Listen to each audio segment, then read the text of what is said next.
السلام علیکم ورحمۃ اللہ وبرکاتہ۔ اعوذ باللہ من الشیطان الرجیم، بسم اللہ الرحمن الرحیم۔ رب اشرح لی صدری ویسر لی امری واحلل عقدۃ من لسانی یفقہوا قولی۔ کل کے پارے سے یاد رہنے والی باتیں۔ اگر ہم یہ چاہتے ہیں کہ اللہ ہمیں معاف کر دے تو ہمیں چاہیے کہ ہم لوگوں کو معاف کر دے۔ ظلم کو دور کرنے کے لیے ظلم نہیں کرنا چاہیے، وعدہ پورا کرنا چاہیے، کمٹمنٹ پوری کرنی چاہیے۔ دشمنی میں بھی عدل و انصاف پر قائم رہنا چاہیے۔ نیکی اور تقوی کی کاموں میں ایک دوسرے کے ساتھ دینا چاہیے۔ اللہ برائی کو بلند آواز سے نشر کرنا اور پھیلانے کو ناپسند کرتا ہے۔ راسخون فی العلم، اللہ تعالیٰ کا تقوی اختیار کرتے ہیں، بندے کے ساتھ عاجزی کے معاملے کرتے ہیں، دنیا سے بے رغبتی ہوتی ہے اور اپنے نفس کے ساتھ سختی برتتے ہیں۔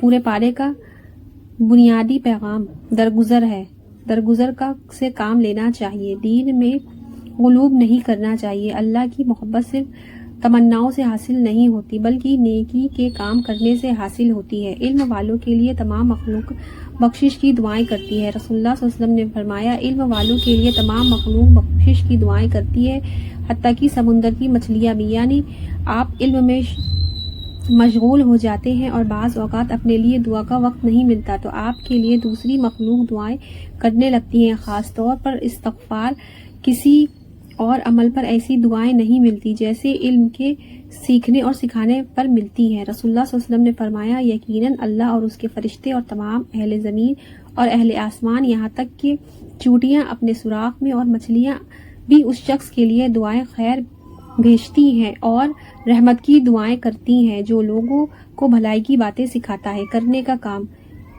سیکھی ہوئی باتوں کو دوسروں سے شیئر کرے۔ علم کے ذریعے جنت کے راستے آسان ہو جاتے ہیں۔ رسول اللہ صلی اللہ علیہ وسلم نے فرمایا، اگر کوئی شخص علم کا راستہ اختیار کرتا ہے تو اللہ تعالیٰ اس کے لیے جنت کا راستہ آسان کر دے گا۔ یہ سفر جنت کی طرف جانے کا سفر ہے۔ یہ سفر کسی کلاس روم کے لیے نہیں، کسی مجلس کے لیے نہیں، اس میں نیت جنت کا حصول ہونا چاہیے۔ اس لیے علم حاصل کرنے میں نیت جنت کا حصول ہونا چاہیے۔ یہ وہ علم ہے جو دنیا کے علاوہ مرنے کے بعد بھی فائدہ دینے والا ہے۔ رسول اللہ صلی اللہ علیہ وسلم نے فرمایا، جب انسان مر جاتا ہے تو اس کے تمام اعمال منقطع ہو جاتے ہیں سوائے 3 چیزوں کے۔ ان میں سے ایک صدقہ جاریہ، یا ایسا علم جو نفعمند ہو، یا نیک اولاد جو اس کے لیے دعا کرے۔ رسول اللہ صلی اللہ علیہ وسلم نے فرمایا، مومن کو اپنی وفات کے بعد جو اس کے اعمال اور اس کی اچھائیاں پہنچتی ہیں ان میں یہ بھی ہے، جس علم کی اس نے تعلیم دی اور اسے پھیلایا، یعنی مرنے کے بعد بھی نفع کا سلسلہ جاری رہتا ہے۔ مرنے کے بعد بھی آپ کا پروفٹ آپ کو ملتا رہتا ہے۔ نیک اولاد جو پیچھے چھوڑی، قرآن مجید کا نسخہ جو کسی کو ورثے میں ملا، یعنی آپ کا قرآن تھاما یا آپ نے اسے کسی کو لے کر دیا جس سے وہ پڑھتا رہا، مسجد جو اس نے تعمیر کی، مسافر خانہ جو اس نے قائم کیا، نہر جو اس نے جاری کی، نہر قوانین پانی کا نکلا، کوئی بھی ایسا چیز جس سے مخلوق کو پانی ملتا رہا، صدقہ جو اس نے اپنی زندگی میں صحت کی حالت میں نکالا، یعنی کوئی بیماری پریشانی نہیں پھر بھی صدقہ نکالا، ان سب کا ثواب اس کی موت کے بعد اسے ملتا رہے گا۔ اس لیے ہمیں ایسے کاموں کے لیے حریص رہنا چاہیے جو ہمیں مرنے کے بعد فائدہ دے۔ یہ کسی قدر نفع کا سودا ہے۔ اللہ سبحانہ وتعالیٰ پوری نیت، شوق اور جذبے کے ساتھ اس عمل کو حاصل کرنے اور اسے آگے بڑھانے کی توفیق عطا فرمائے، آمین۔ 7واں پارہ۔ اعوذ باللہ من الشیطان الرجیم، بسم اللہ الرحمن الرحیم۔ وَإِذَا سَمِعُوا مَا أُنزِلَ إِلَى الرَّسُولِ تَرَىٰ أَعْيُنَهُمْ تفيض من دمع مما عرفوا من حق يقولون ربنا آمنا فاكتبنا مع الشاهدين۔ اور جب وہ رسول کی طرف نازل کردہ کلام کو سنتے ہیں تو آپ ان کی آنکھیں آنسوؤں سے بہتی ہوئی دیکھتے ہیں، اس سبب سے کہ انہوں نے حق کو پہچان لیا۔ وہ کہتے ہیں کہ اے ہمارے رب، ہم ایمان لے آئے، پس تو ہم کو بھی ان لوگوں کے ساتھ لکھ لے جو تصدیق کرتے ہیں۔ اللہ کے کلام کو سن کر رونا صالحین کا طریقہ ہوتا ہے۔ علماء اللہ کی خشیت رکھتے ہیں اور اللہ کے ڈر سے روتے ہیں جب اللہ کا کلام سنتے ہیں، لیکن بے ہوش نہیں ہوتے۔ وہ اللہ سے دعا کرتے ہیں، سوال کرتے ہیں، لیکن چلتے نہیں۔ اللہ تعالیٰ نے اس کتاب ایسی کتاب نازل کی جو سب سے بہترین ہے۔ اللہ نے بہترین کلام اتارا ہے، ایک ایسی کتاب جس کے تمام عجائز ہم رنگ ہیں اور جس میں بار بار مضمون دہرائے گئے ہیں۔ اسے سن کر ان لوگوں کے رونگٹے کھڑے ہو جاتے ہیں جو اپنے رب سے ڈرنے والے ہیں، اور پھر ان کے جسم اور ان کے دل نرم ہو کر اللہ کا ذکر کی طرف راغب ہو جاتے ہیں۔ یہ اللہ کی ہدایت ہے جس سے وہ راہ راست پر لے آتا ہے جسے چاہتا ہے، اور جسے اللہ ہی ہدایت نہ دے اس کے لیے پھر کوئی ہدی نہیں۔ یاد رکھیں، 3 افراد کی آنکھیں قیامت کے دن آگ کو نہیں دیکھیں گی۔ ان میں سے ایک وہ آنکھ جو اللہ کے ڈر سے رو پڑی۔ بنیادی طور پر یہ آیت نجاشی حبشہ کے بادشاہ اور اس کے ساتھیوں کے بارے میں نازل ہوئی ہے کہ جب انہوں نے حضرت جعفرہ رضی اللہ عنہ سے سورت مریم کی تلاوت سنی تو ان کی آنکھوں سے آنسو جھلک پڑے۔ آنکھوں کا پانی، آنسو یا آنسو کا ایک قطرہ دیکھنے میں ایک معمولی چیز ہے، عموماً گرا کہیں گم ہو جاتا ہے، لیکن اندر اتنی طاقت رکھتا ہے کہ اگر خلوص نیت سے بہا جائے تو پہاڑوں جیسے گناہ بھی معاف ہو جاتے ہیں۔ یہاں اللہ تعالیٰ نے ان لوگوں کی تعریف فرمائی ہے جو اللہ کا کلام سن کر روتے ہیں۔ اپنا جائزہ لیجیے، یہ آنسو اللہ کی یاد میں ہی بہنے چاہیے، لیکن ہم عام طور پر کن چیزوں میں روتے ہیں؟ ہمارے آنسو دنیا کے لیے بہتے ہیں یا آخرت کے لیے بہتے ہیں؟ ہمارے آنسو بندوں کی یاد میں بہتے ہیں یا اللہ کی یاد میں بہتے ہیں؟ یہاں شاہدینہ سے مراد ابن عباس رضی اللہ عنہ کہتے ہیں محمد صلی اللہ علیہ وسلم اور ان کے امت کے لوگ ہیں، یہ گواہی دینے والی امت ہے۔ اس امت میں شامل کیسے ہوتے ہیں؟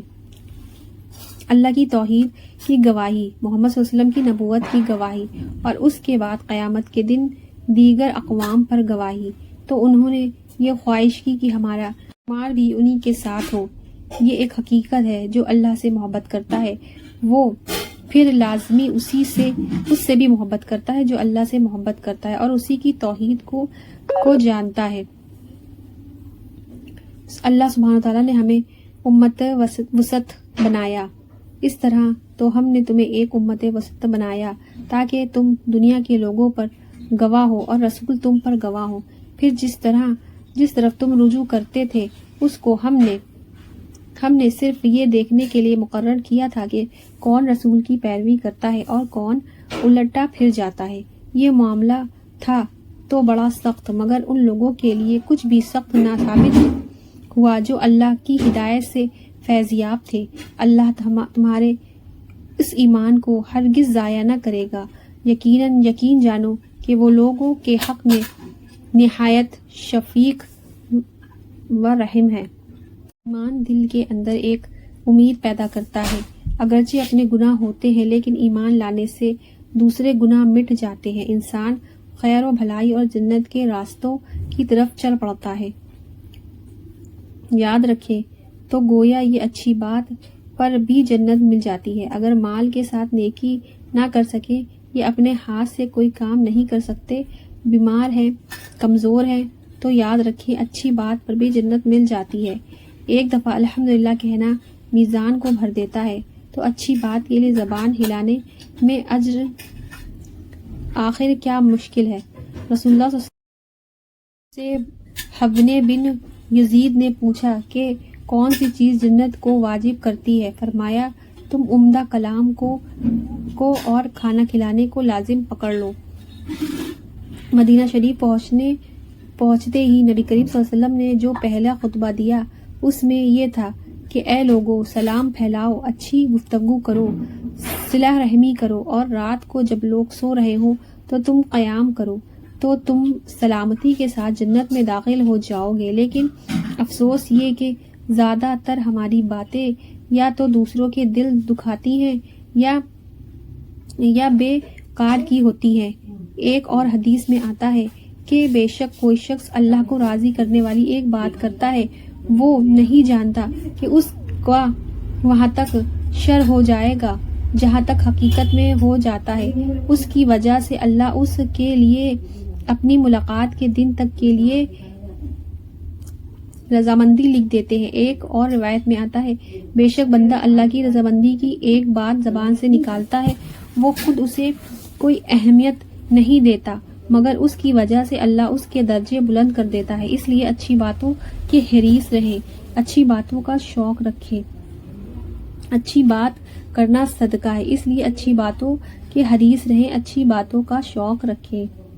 ایمان والوں کے لیے پاک، عمدہ، لذیذ چیزیں، ایسی پسندیدہ چیزیں جن کو نفس پسند کرتی ہے وہ حلال کی گئی ہیں اور ان کو حرام کرنے کی ممانعت کی ہے۔ بعض اوایان میں لوگوں کے اندر یہ تصور پایا جاتا ہے جو عبادت گزار اور علماء اپنے اوپر عورتوں اور لذیذ کھانوں کو حرام قرار کر دے یا اپنے آپ کو عبادت خانوں تک محدود کر لے تو یہ ان کا زہد اور تقویٰ ہے۔ لیکن یہاں مومنوں کو بتایا گیا ہے کہ جائز، پاک اور حلال چیزیں حد کے اندر استعمال کی جا سکتی ہیں لیکن اسراف، زیادتی نہ کی جائے۔